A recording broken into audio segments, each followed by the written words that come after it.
नहमदुहु व नुसल्ली अला रसूलिहिल करीम अम्मा बाद फ़अऊज़ु बिल्लाहि मिनश शैतानिर रजीम बिस्मिल्लाहिर रहमानिर रहीम अल्लाहुम्मा सल्ली अला सय्यिदिना मुहम्मदिन नबिय्यिल उम्मी व अला आलिहि व बारिक वसल्लम। शुरू अल्लाह के नाम से जो बड़ा मेहरबान और निहायत रहम करने वाला है। हमारे चैनल की तरफ से तमाम सुनने वाले बहन भाई को अस्सलामु अलैकुम वरहमतुल्लाहि वबरकातुहू। उम्मीद करते हैं कि तमाम बहन भाई खैर और आफियत से होंगे। तो आज रमज़ानुल मुबारक का पहला रोज़ा है और हम आपके लिए एक नई वीडियो लेकर आए हैं। ऐसे मजबूर बहन भाइयों के लिए जो मकरूज हो चुके हैं, जो मनो कर्ज के नीचे दब चुके हैं। इंसान शौक से कर्ज नहीं उठाता, मजबूरी की बिना पर कर्ज उठाता है, या हालात ऐसे पैदा हो जाते हैं कि इंसान कर्ज उठाने पर मजबूर हो जाता है।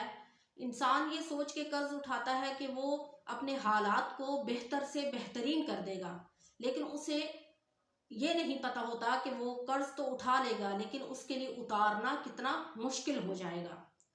बाज़ लोग अपने बेहतर मुस्तकबिल के लिए थोड़ा सा कर्ज उठा लेते हैं, यानी ये सोच के कि हम इस पैसे से कोई कारोबार करेंगे, कोई ऐसा कारोबार करेंगे जिससे हमें मुनाफा होगा, हमारा कारोबार भी चल पड़ेगा और हम इसमें से कर्ज भी उतार लेंगे। लेकिन उसके बरक्स हो जाता है कि कर्ज तो वो उठा के कारोबार शुरू करता है, लेकिन बाज़ औक़ात इंसान का कारोबार नहीं चलता, उल्टा खराबी की तरफ चला जाता है, उसमें नुकसान होना शुरू हो जाता है और फिर उसको उस कारोबार को बेहतर करने के लिए और कर्ज उठाना पड़ता है। इस तरह वो कर्ज उठाता उठाता इतना कर्ज के नीचे दब जाता है कि कर्ज उतारना मुश्किल हो जाता है। और आपको पता है कि कर्ज जो है वो शहीद पर भी माफ नहीं है। आप सल्लल्लाहु अलैहि वसल्लम ने फरमाया कि कर्ज शहीद पर भी माफ नहीं है। जब कोई आदमी फोत हो जाता है तो उसका जनाजा उस वक्त तक नहीं उठाया जाता जब तक उस पर से कर्ज ना उतर जाए, या जनाजा इस जमानत पे उठाया जाता है कि उसके रिश्तेदारों में से अगर कोई इस बात की जिम्मेदारी ले ले कि हाँ इस पर इतना कर्ज है और मैं इसकी जिम्मेदारी उठाता हूँ कि मैं इसका कर्ज अदा कर दूंगा और इसकी मैयत को उठा लिया जाए और इसका जनाजा पढ़ाया जाए। लेकिन शरीयत की रूह से जो मकरूज होता है उसका नमाज जनाजा उस वक्त तक नहीं होता जब तक उसका कर्ज अदा ना हो।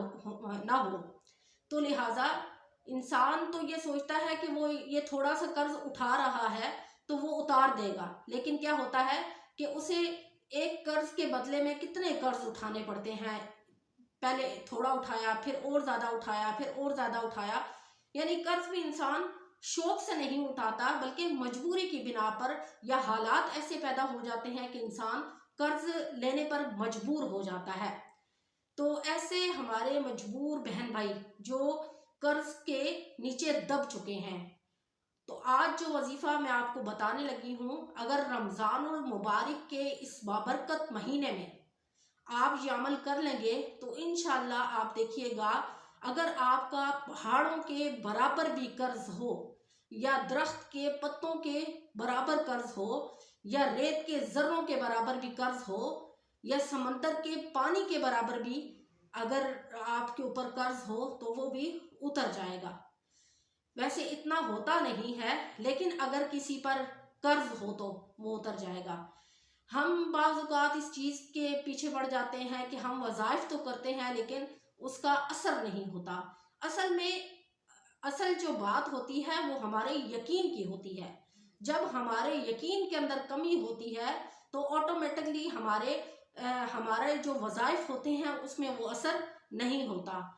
या बाज़ औक़ात ऐसे होता है हम वज़ाइफ करते हैं यानी पढ़ते हैं, उसको दिल से नहीं पढ़ते, ऊपर से हम उसको ज़ुबान से अदा करते हैं लेकिन हमारी तवज्जो और ध्यान नहीं होता, जिसकी वजह से हमारे वज़ाइफ असरअंदाज नहीं होते, या हमारे दिल में यकीन की कमी होती है जिसकी वजह से हमारे वज़ाइफ असर नहीं करते।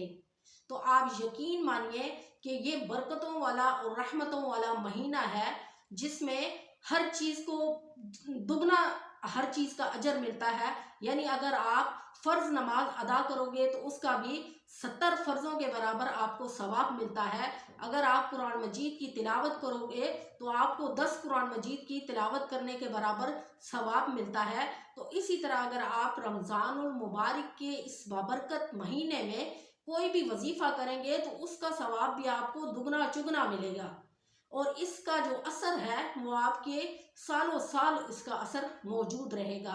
जैसा कि हम अगर दुआ करके अपने गुनाह माफ़ करवा लेते हैं, पिछले सारे गुनाह माफ़ करवा लेते हैं, अल्लाह की रहमत हम पर इतनी होती है कि अगर हमारे समंदर के झाग के बराबर भी हमारे गुनाह हो तो अल्लाह रब्बुल इज़्ज़त इस रमज़ान मुबारक के बाबरकत महीने में, इस रहमत वाले महीने के सदके हमारे गुनाह को माफ़ कर देता है।